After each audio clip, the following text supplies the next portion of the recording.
When we say a brand, when does one become a brand? And then when does one decide it's time to have that social media strategy?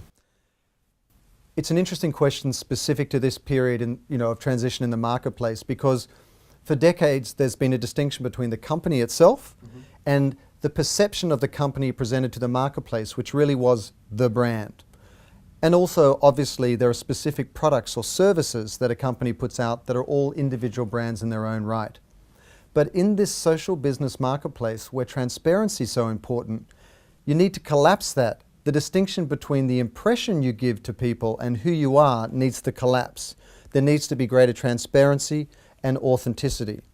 So really, if somebody as an individual or a personal brand or a company, a large company, wants to engage in the social business marketplace, define who you are and let your advertising reflect that authentically, and you will resonate with your customers. You mentioned earlier it's going to take about 5 years for a company to have this top-down approach on the We First direction. If you're talking about sustainability and you go on through all these different points, government has to be very active in this. And they need to be, and that's at the highest level of top-down. Is the world ready? It's a difficult challenge because there needs to be a partnership between all three pillars of social change.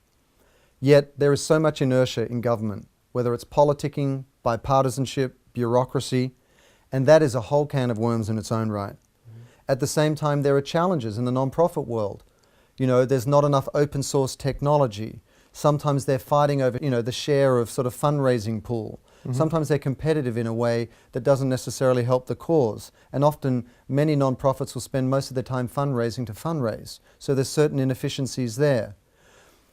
My intent with We First was to leverage the best of the private sector and take it into the social change space, without then inviting in the bureaucracy, the inertia, but really to bring the best of the private sector to bear on these causes. So the whole idea of the Global Brand Initiative, which I imagine to be a federation of brands committed to causes and working together to solve these causes, is that it really brings the best of the private sector in terms of management expertise, R&D, training, and distribution channels, bricks and mortar supply chains.